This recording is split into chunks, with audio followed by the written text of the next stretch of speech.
Wow, look at that hair.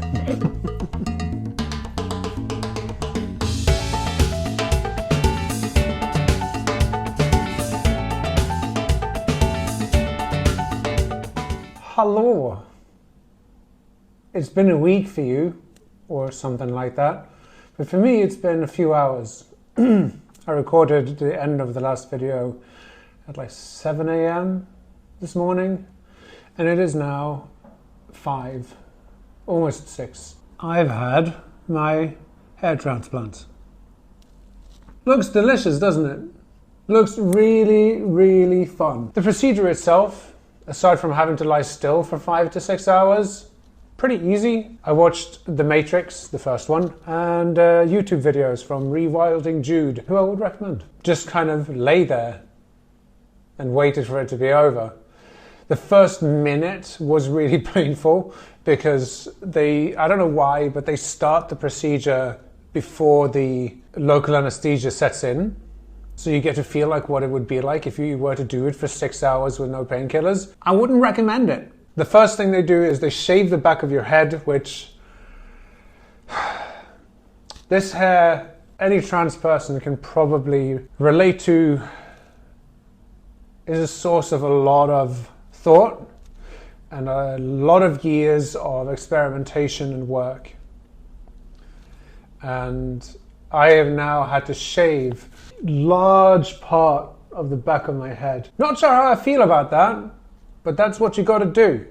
They shave it so they can get at the follicles to the back of the head, because that's where you take the follicles from in order to transplant onto the front. And now I just have to let that regrow. Depending on how this looks, once I can actually touch my head as normal, which is going to take 2 weeks, I will maybe go to my hairdresser and ask her if we can do something. Maybe give me a pixie cut or like a short back and long front or something. I don't know. But they say that the long hair will cover it, but it's not quite like an undercut, is it? You can tell that I'm a little bit salty about this position that I'm in right now. I can't deny that it feels a little bit like taking backward steps. Yesterday I was walking outside, and if it hadn't been so hot I would have taken a long walk, and I would have looked in record shops, and I would have maybe gone to the eco park and all that kind of stuff, you know. I was having a really nice time. I was feeling myself. I was feeling really good. And now I am not allowed to touch my head at all. Nothing is allowed to touch my head. I even have to make sure that my hair doesn't fall down on top of the follicles for 3 days, including the night. And I am an active sleeper. And then even after that, I have to be extremely careful for at least a week and up to 2 weeks. So in 2 weeks, I should be able to live my life as normal, more or less. This is harder than the FFS.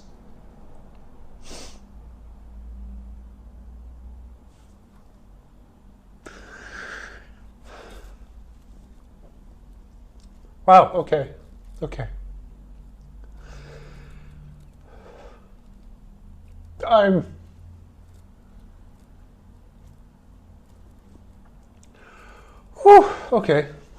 Clearly need a moment with that. I'm so worried that I'm going to fuck this up. I'm so worried that I'm going to wake up with my arm just wrapped around my head, and it has fucked the entire thing, and I've paid all that money and gone through all that process for absolutely nothing. And I'm upset.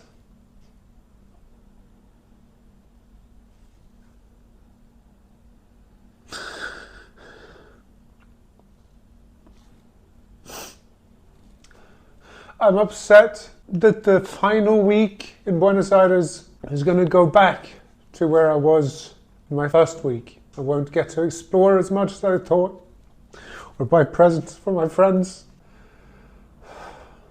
This is pretty hard, and I don't have anyone with me, which is also hard. But every cloud has a silver lining. I'm here on my own, but but I had one good week with Marit being in town.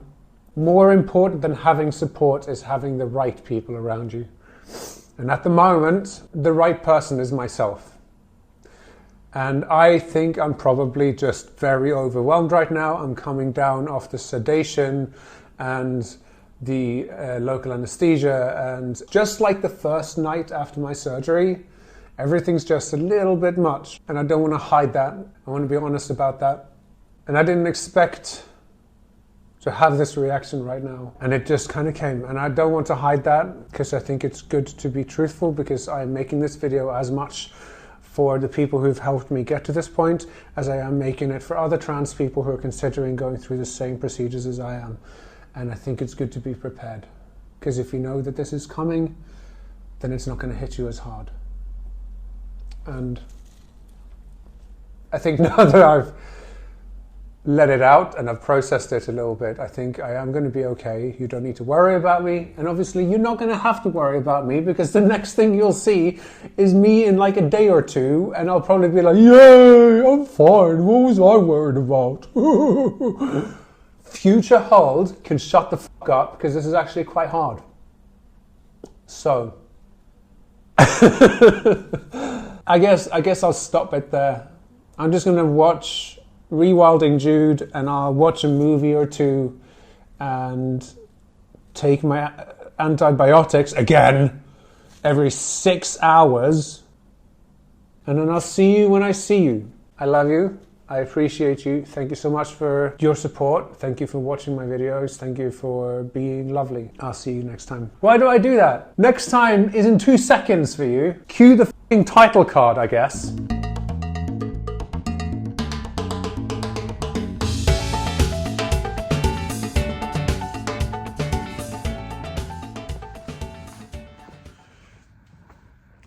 Wish me luck. It's 3:15 and I woke up at 3 to have my antibiotic, and so far so good. Now I'm just trying to get back to sleep again. Haven't touched my head or anything so far, so that's good. Okay. See you in the morning.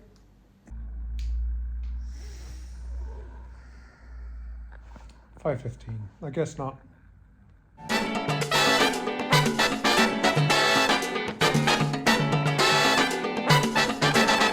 Well, future me is here, and yeah, it's still tough. Past me, chill out. Yeah, it's tough, but chill out, okay? So we're just gonna try for a moment here to course correct. I don't want to ignore what's hard, so let's talk about it. First night, totally couldn't get back to sleep again after my 3 a.m. antibiotic top-up. Then I was going so stir-crazy in the Airbnb that I decided to go out in the evening. I waited, because it's 28 degrees outside during the day. I waited until the sun was starting to set, and it was beautiful, but it was too much. Definitely shouldn't have gone out. Second night, I did manage to fall asleep eventually after a couple of hours. So I did get some sleep. Not as much as I would have liked, but I got some sleep. And today,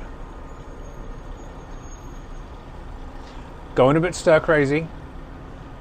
Only went outside to go to the coffee shop, and obviously I look like this, so I feel weird about it. My skin's starting to break out because I can't wash it as easily, but I did wash it today. I've got a migraine, so that's fun. And my jaw, it's incredibly puffy, very Robbie Rotten, which, if you don't know this about me, I used to play Robbie Rotten on stage. I'll even show you some clips right now. I'm the master of disguise. I can vanish from your eyes. I can be in different places with my many funny faces in disguise. Sometimes it's nifty, but I'm really, really shifty in disguise. It's disguise time. And I feel like I'm finally fulfilling the Robbie Rotten look. Funny how I had to get facial feminization surgery to look like that guy. So I spent 40 minutes walking back and forth on the flat because I still wanted to get my steps in, I still wanted to move. And I was going crazy, but it's too hot to go outside. The back of my head looks like this. Yeah, that's blood coming through. But it's okay, I think it stopped bleeding, we'll see. Amanda gave me a diaper sheet that I put over the pillow, and that's a good thing. Thank you, Amanda. The quick changes are over now. Aside from this will change over the next 2 weeks, but we're in the long haul now. And that's tough, because I have to accept that this is just going to be there for a while. There's still a hole inside my mouth, etc. That's enough about the tough stuff, because I want to get inside because the sun's about to set and it's still too hot. So let's end this. Number one, I am in the long haul. The worst of the worst is over. Tomorrow I'll be able to clean this so that I can let the hair come in front of it, and that'll help. Pomelo soda. I have unlimited supply of pomelo soda here. If you've never had pomelo soda, you should have it. If you've never had a pomelo, which is a type of citrus fruit, kind of like a grapefruit, but not. It's great. You should have one. And pomelo soda, I get to have that every day. It's great. I am doing well in my recovery. As hard as it is, I am doing well. To help me feel a bit better, Amanda was telling me about having seen patients who have properly split up in their mouth, where you can fully see the chin bone through the wound, and even they healed up just fine. So, good. My migraine didn't turn into pain today for some reason. I just got the auras and it went. And I'm a little bit wobbly, but I'm in no pain, so that's good. I didn't have to take my sumatriptan. Another good one is my labradorite necklace, which has been my constant companion since I came here, providing me with healing and protection in this time of change. This was made by my dear friend Laura Dagan Jewelry. You should definitely go check them out. They make amazing necklaces and rings and all sorts of things. Tomorrow I'll be able to clean this for the first time, so that's good. This top is cute, so that's something. Temperature should be coming down tonight, so I will actually be able to go out and enjoy myself and not sweat, because if I sweat, I ruin the thing. My dad's proud of me. That's cute. My dad saw the first 2 videos today and we had a long chat on the phone, and he's very proud of what I'm doing, so that's nice. I'm proud of him too. He wrote a book years ago and he's releasing it now in Austria, which is amazing. I'm very proud of him. I'm very proud of him for doing that. In a little bit less than a week, I get to go home to my cat. I've missed her so much. My eyes are almost normal. Look at that, we just got the bruising here, but most of the swelling is down, and they're looking good. I'm just waiting to get this taken out on Tuesday. And then my eyes, pretty good, pretty set. Last thing, doesn't have anything to do with anything other than I'm a trans lesbian, and that's pretty great. Never thought that would happen for me. All right, that's it. I'm gonna go inside before I get sweaty.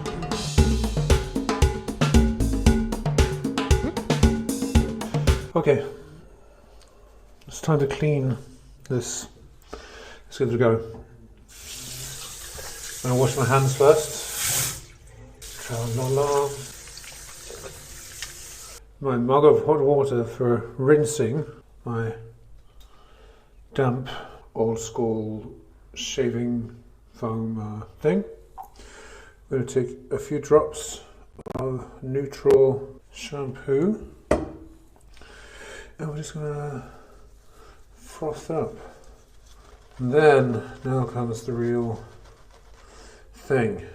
So I have to go extremely carefully for 5 turns in one spot. So I guess I'll do the middle first. Just little circles. 1, 2, 3, 4, 5. Wow, it's very hard to count, but okay. 1, 2. I hope I'm going gentle enough. 1, 2. I mean, I can't feel it. I can barely feel it on my forehead, so more water. More soap. Froth it up good. So you're not supposed to drag the follicles around, you're not supposed to create any friction. The tip of the brush is kind of staying in place, and I'm just going to move the rest of it around. So I think maybe that's it, because that feels like it's not creating any extra friction, and I think if I added any more pressure, I would just cause trouble. Apparently, this is all I'm supposed to do. And now I have to pour over warm water from a mug, because it's too sensitive to take the pressure of the shower. So, there we go. Oh, yoo-hoo, that's weird. What yoo-hoo? But, I touched it a little bit. Well, that's that. It doesn't look any different. Now I need to wash the rest of my hair without touching this. So I have to get the rest of the hair wet. This is what the back of my head looks like without the... It doesn't look too bad, does it? Okay, this is going to get tricky. I don't want to do it forward like this, because if I pour water over my hair and it falls forward, then it's going to go in, like it's going to get all stuck in the hair follicles. So I don't know what to do. Okay. I will go in the shower and lean back, because I can't lean back here. I don't exactly have a lot of space. So, and I've got my shampoo bar. So, let's see.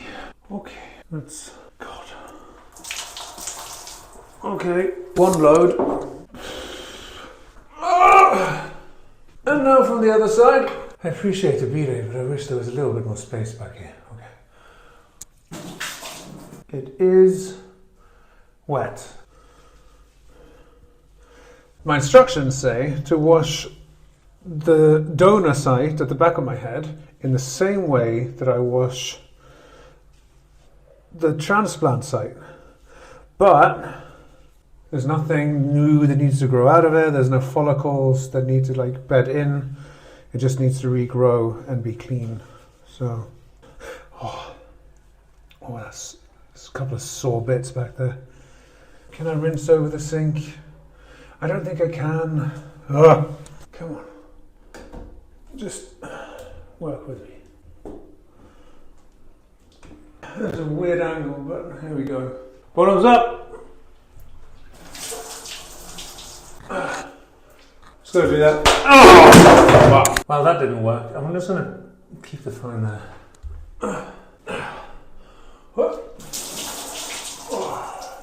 Is that enough? No, there's still a little bit of soap left. Last one. Okay. I'm going to wash my body now. And I'm going to turn my camera off that. So, the water is disgusting. So that was a palaver, but it's done. And it's probably going to be easier when I don't have to wash my own hair and when I don't try to film myself for content at the same time. So that's the washing process, which I have to do once a day for the first week and twice a day for the second week, with more vigor and more time spent on it. And after that, it should be fine again. It should be normal. Now it's just waiting and seeing, I guess. That's what it looks like right now. It's not too bad. And if I do a little lift at the back here, I'll show you what the donor site looks like. It doesn't look too gnarly now that it's settled. It is pretty big.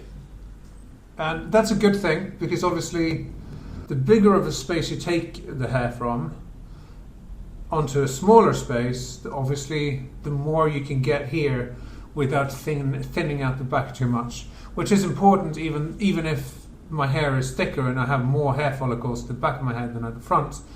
It's still going to make a difference, I think. So, yeah, let's see.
Well, hello.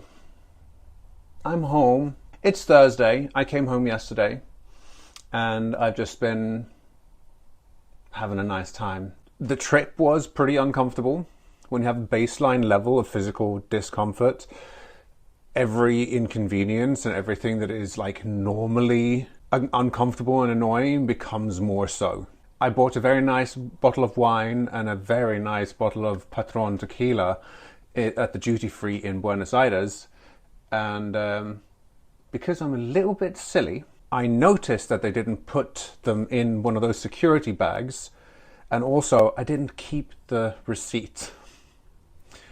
So when I arrived in Germany, after being aggressively misgendered by one of the security agents and like sent off to a very confused looking man to be body searched while she scowled at me, I then had my booze taken away because I didn't have a receipt and I didn't have a security bag.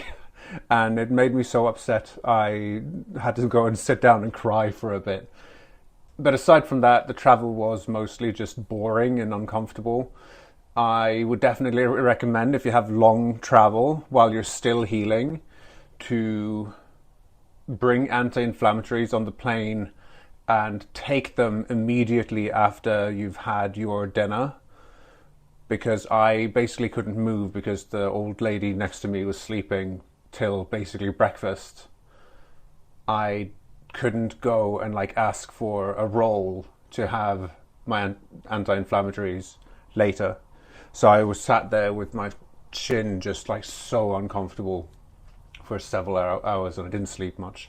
My wonderful friend Mags picked me up from the airport, and we picked up Rudy, who was very upset with me for having been gone for so long, and took some coaxing before she allowed me to pick her up and put her in the bag and take her home. But then as soon as we were home, she forgave me. Since coming home, I've just been going for walks and went to get some cat litter. On the suggestion of a friend of mine, I made food before I left to go to Buenos Aires that I put in my freezer.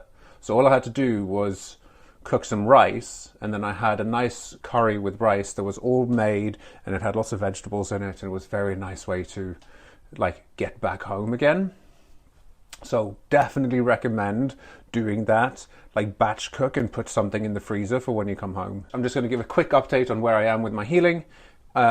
Still quite swollen. Something's changing here. It doesn't feel uniformly puffy like one giant sponge anymore. It feels more like there's like little dots happening. What I do notice, you can see this when I talk, that this side, very dead at the moment. Like, it's coming down to this way a lot. And that's something I noticed early on, that there's like a pull happening here. I really hope this isn't permanent.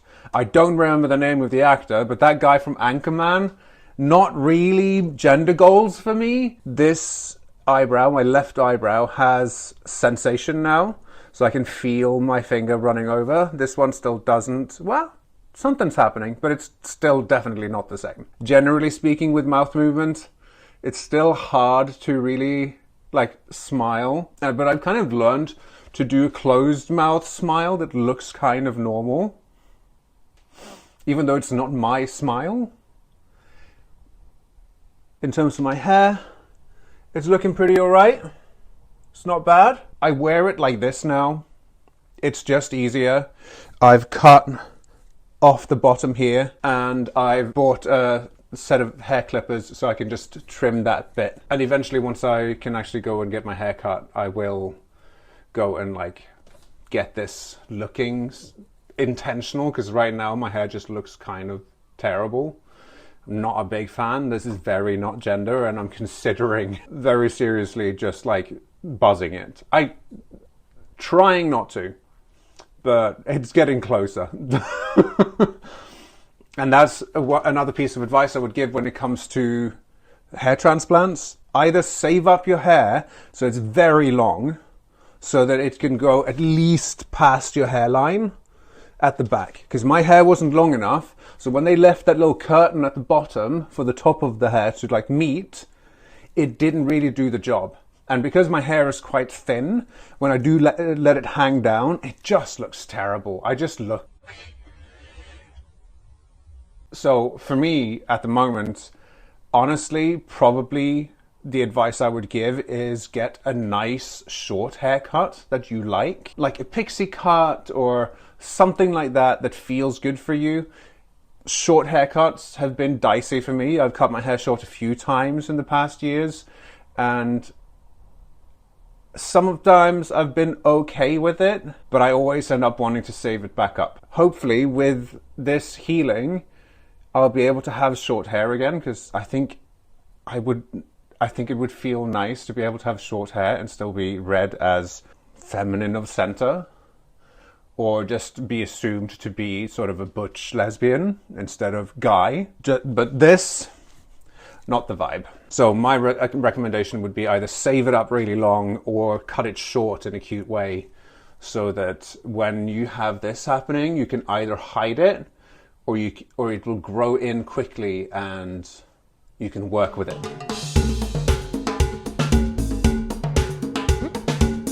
So I had a few questions come through and I'm just going to answer them. This one from Chicken Wing, asking me about how I felt playing Jimmy in At Dead of Night, given that Jimmy is a guy and I'm not, especially with At Dead of Night 2, and I've been on hormones for years.